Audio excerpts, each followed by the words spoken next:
Енді мынандай есепті қарайық. Бізде физикалық қолданыстағы есептер радиус векторы осындай болатын, осындай нүктеге күш салынды. F көбейтілген R-ді табыңыздар. Бұл жерде балалар екі нәрсе. Сіздер есептің өзіне қарап көрулеріңіз болады. 3 балдық есеп.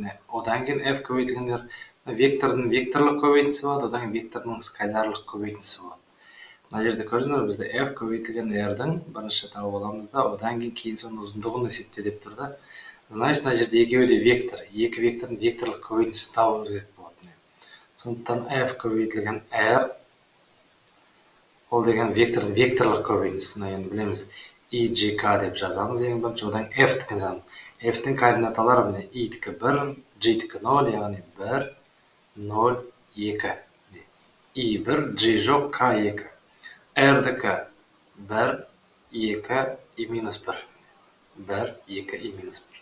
Енді осы матрицаны есептейміз. I-ді басып тұратын болсақ 0 көбейтілген минус 1 ол 0. Минус 2 жерде 2, 4. Минус 4, яғни минус 4, I. Сосын J-дің алдында так минус тұрады қазір. Мынаны алып тастаймыз. 1 көбейтілген минус 1. Минус 1-ден минус 2.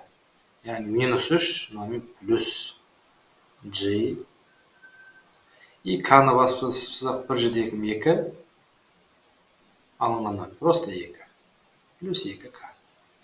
Сөйтіп бұл векторды осылай да жазып кетуге болады, осылай аяқтасақ та болады, немесе енді өзіміз үйреніп қалған минус 4, 3, 2 деп те жазып қойсаңдар да болады.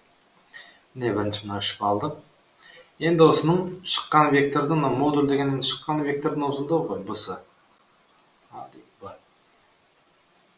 F көбейтілген R дегеніміз ол шыққан модульнан бір C вектор деп белгілесек, примерно. C вектордың модуль дегеніміз. Ол деген түп арасында мыналардың квадраттары, яғни 4-тің квадраты 16, 3-тің квадраты 9, 2-нің квадраты 4-тен болады түп арасында 29. Сосын енді егер F және R бір жазықта жататын болса, осы жазықтық F және R вектор арасындағы бұрышты табыңдар. Енді бұл деген өздерін қарап көріңдер болар. Бірақ балдық есеп бұл түсінетінге байланысты. Не қараңыздар, бір жазықтықта жаңағындай. Мынау F векторы болсын, мынау R векторы болсын. R векторы. Екеуінің векторының векторлық көбейтіндісі деп, C вектордың мағынасы ол деген осы екеуіне де перпендикуляр болатын векторды айтады. Яғни мына вектор маған да перпендикуляр болады. Осы C вектордың мағынасы.